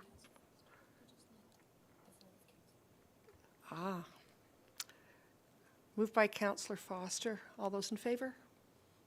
And that's carried. Thank you.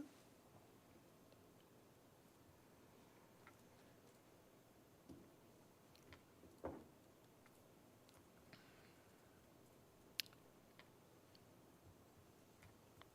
believe we're at item L with Councillor Johnson, the chair. Thanks, Madam Mayor. We actually just, it's a bit of a housekeeping item. I'll turn it over to Mr. Marshall to speak to this. Wondering if I can get a mover for this item, get it tabled. Councillor Crone, thanks, appreciated. Mr. Marshall. Thank you, through you, Mr. Chair. Through the procurement bylaw, staff are authorized to award tenders for award contracts for tenders up to $1 million, provided that they are awarded to the applicant with the lowest compliant bid. We're also required to report back on the ones that staff does award, and this is a standard report that we provide every year. For 2023, we had 14 tenders that we awarded contracts to, totaling $4 million, and all were under budget. We have our manager of procurement, Mike Guerrier. He's online, who is available to answer any questions regarding any of the processes, and I'm happy to answer any questions. Thanks, Mr. Marshall. Do we have any questions or comments from committee? Seeing none, we have this item moved. All those in favor? Motion carries. Wonderful. Are there any other items for Mr. Marshall under finance from the committee members? Seeing none, Mr. Marshall, do you have any other items that you'd like to bring forward? Through you, Mr. Chair, nothing at this time. Wonderful. We'll turn it back to Mayor Haxon. Thank you very much. We're at item M, Legal and Legislative Services. Correspondence from D. Arbuckle on behalf of the Association of Municipal Managers, Clerks and Treasurers of Ontario, dated February 12, 2024, regarding T. Lajevardi's graduation from AMCTO Executive Diploma in Municipal Management. Congratulations. I know everybody are very pleased and thrilled for you to attain this level.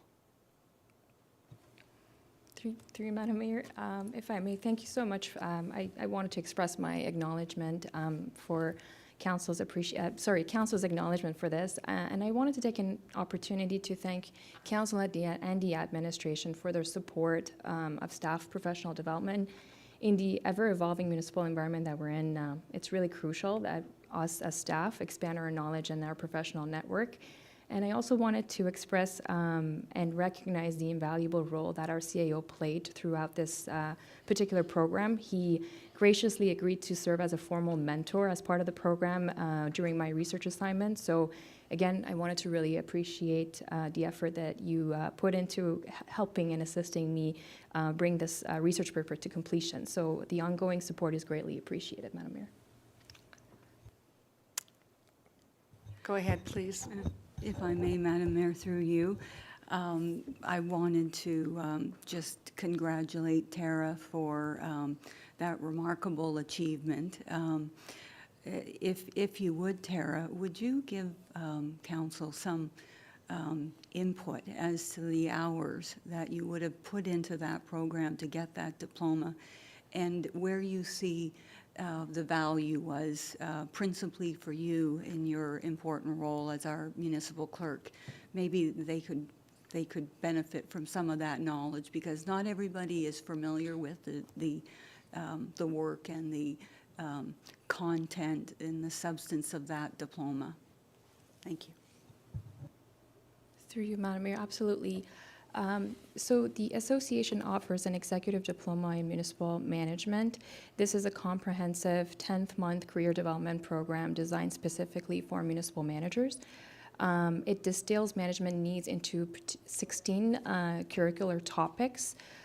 Usually these topics are across 2 terms that are covered. So each term it would be 8 modules that are covered. That requires attendance at 16 different sessions where the lectures would be anywhere between 3 to 4 hours. And what students are exposed to are a variety of different topics, such as public sector trends, organizational behavior in leadership, strategic planning for municipalities, policy formulation, implementation, and evaluation. So there are great topics that are covered with a lot of great subject matter experts in the field. Although it's a 60-month curriculum, how it's divided is into 2 terms of the first portion covering a 40% presentation component, and then the second term is a 7,000-word research paper that we have to submit based on a particular topic that's approved by a formal mentor through the program. So in terms of what I have achieved from it, obviously great intel and knowledge share from subject matter experts and professors that taught the course, but at the same time, there was a lot that I was able to take away from it and apply it to my day-to-day activities. And obviously the network aspect of it, which now allows me to reach out to some of my peers when there are requirements for feedback on a particular policy implementation or formulation. So it's been really great, especially within my posture as a legislative professional within the municipal clerk environment. Could I call on General Manager Ingram to say a few words? In conclusion, thank you, Madam Mayor. We are very proud of you, Tara. As you've just shown, the work involved to get that diploma is something on top of the work that you do for us. You have been doing that in the wee hours of the morning to get there. And the other thing that I wanted to mention because of what you said, the collaboration that you build from networks such as AMCTO are invaluable, and to give council a sense of that with the strong mayor's legislation, with Bill 23, the collaboration is absolutely necessary for municipal managers, the CAO, the GMs, the clerks, the treasurer. Through that collaboration, we are able to get to the finish line quicker because we've got all these other people that are looking as well at legislation and trying to implement it. And so you being yet another valuable member of that organization, and I know Mr. Marshall, I believe, is as well going to those kind of meetings in terms of that, his role as the treasurer. These things are quite well worth the effort, and the people, if they want to go to them and want to participate like Tara has done, it's really beneficial to this town for that knowledge and expertise. Thank you.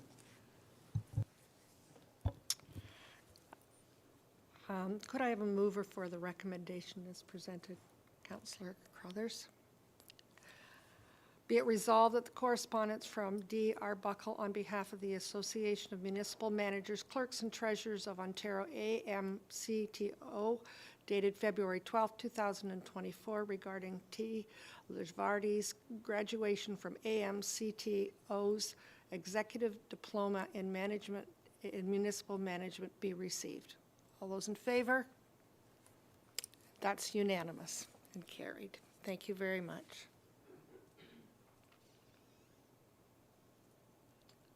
Do we have any questions from council at this time? I'm not seeing any. I'll pass this over to the clerk.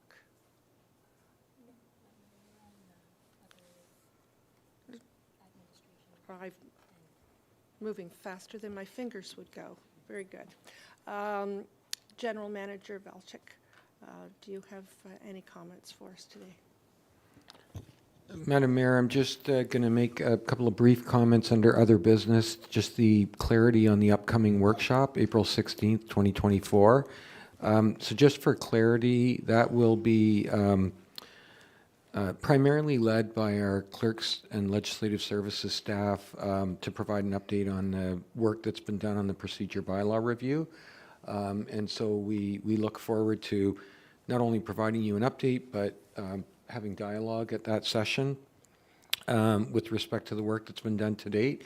And I'm also thinking, Madam Mayor, with committee's permission, we might provide a little bit of an update on where we are in terms of our broadcasting, communications, and use of technology with respect to committee meetings and council meetings. It's undergone a fair amount of change from a handful of years ago, and so it's probably overdue that we would do a little bit of a review and an assessment of how we're using it. Are we using it to its best in the best way, and are there any modifications we should be making to our protocols moving forward. So I think that's a discussion that is an important one that maybe staff can help facilitate with some information at that workshop. So I would hope we could cover that a little bit as well.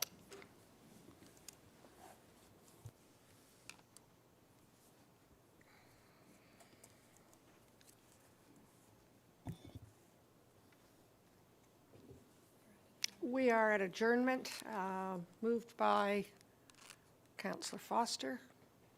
Be it resolved that the meeting of Committee of the Whole Council adjourn at 3:59 p.m.